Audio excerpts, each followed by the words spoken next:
Bonjour à tous et bienvenue pour cette nouvelle vidéo dont le thème est comment passer une commande sur Print2607. Pour passer une commande sur Print2607.fr, on a deux possibilités. Soit nous disposons déjà d'une maquette et on va aller donc la télécharger directement en ligne en ayant choisi le produit préalablement.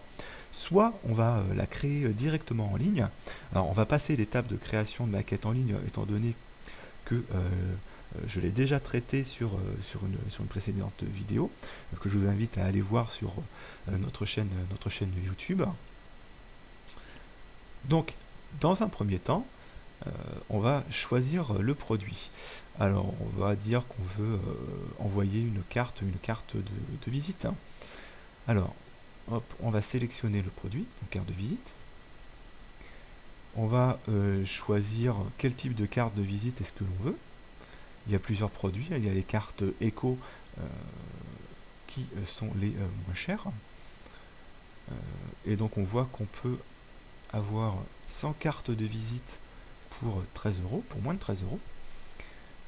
Avant de passer à l'étape de la commande, donc il nous faut choisir le produit et ses spécificités. Donc ici on choisit si c'est une carte quadri recto ou une carte quadri recto verso. On va rester sur une carte quadri recto. La quantité, eh bien, on va rester sur 100. On vérifie bien que le produit correspond à ce que l'on veut. Ici, on voit que la carte fait 350 grammes, donc elle sera cartonnée, hein, ce qui correspond bien à une carte de visite. Je vois que ça correspond. Donc, je clique sur Ajouter au panier.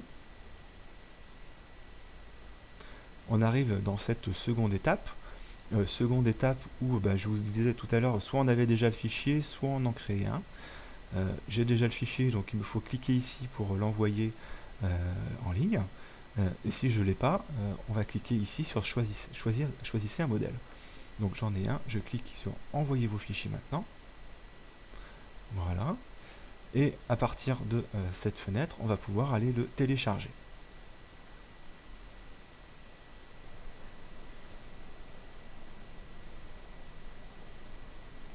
Dans cette étape, on va donc envoyer le fichier sur nos serveurs, sur les serveurs de Print2607.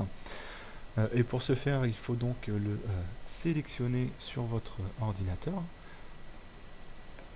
ou directement le glisser dans cette zone. Donc le fichier va être téléchargé. Voilà, donc on a un message qui nous indique que c'est bon. La miniature a été créée. Données importantes. Les fichiers doivent faire un certain format et ne pas confondre le format fini, c'est-à-dire le format que vous allez recevoir, qui sera coupé, avec le format d'impression. Ici, on doit ajouter 1,5 mm de chaque côté de la carte, donc le format à envoyer est celui-là, parce que les éléments vont être coupés une fois que la carte sera imprimée. Donc bien faire attention à plusieurs éléments, notamment à garder ce qu'on appelle une zone tranquille, c'est-à-dire 3 mm tout autour à l'intérieur de la carte, ainsi que tout ce qui va être coupé. Donc là c'est 1,5 mm, c'est ce qu'on appelle le bord perdu, tout autour de la carte et en plus de la carte. Si vous avez des doutes, on a notre petit guide de la PAO ici. Voilà, vous cliquez dessus, vous le téléchargez et des illustrations vous indiquent tout ce dont je viens de vous parler. Donc nous, notre document il est nickel, on l'a envoyé à télécharger et on peut passer à l'étape suivante.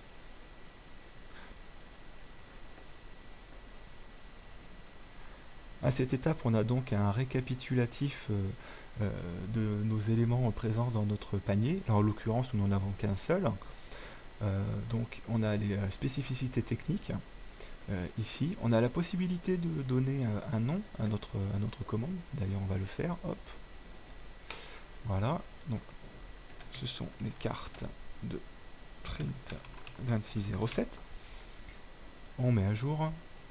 C'est important de donner un nom à la commande parce que dans votre zone membre, ça vous permettra de la retrouver plus facilement. Donc je vérifie les éléments, on est bon. La quantité, on est à 100. Vous voyez, on a encore la possibilité de l'augmenter si on le souhaite. Le délai de livraison et le total de la commande. Donc tout correspond à ce que j'ai ajouté à mon panier. On confirme donc la commande. À cette étape de la commande, donc, il vous est demandé de vous connecter. Donc si jamais vous êtes déjà inscrit, vous renseignez vos identifiants de connexion. Si ce n'est pas le cas, vous pouvez créer votre compte à partir de là et cliquer sur suivant. Donc moi j'ai déjà créé un compte, donc je vais rentrer mes identifiants pour passer à l'étape suivante. À ce niveau-là, on va vous demander de renseigner votre adresse de livraison. Pour moi, c'est déjà fait. Vous avez la possibilité d'en rentrer plusieurs. On va cliquer sur suivant. Donc on arrive à la dernière étape qui est celle qui précède le paiement, où on vous demande de choisir par quel type de paiement vous voulez passer, donc soit par chèque, soit par carte bancaire. Le paiement par chèque, attention, ça rallonge de quelques jours le traitement de la commande. Donc ça joue directement sur les délais de livraison. Donc nous, on va choisir le paiement par carte bleue. On vérifie que le panier correspond bien. Et on va confirmer la commande.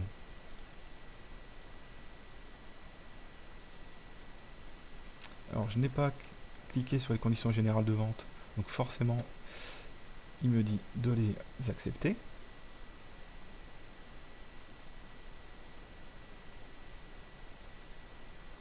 Voilà, et là on arrive sur le paiement en lui-même, sur le compte PayPal.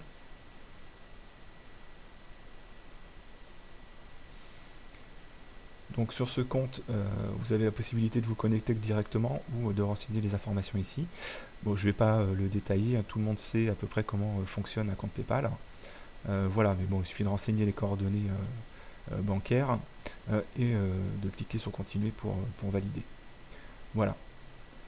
Donc merci d'avoir suivi cette vidéo et à bientôt.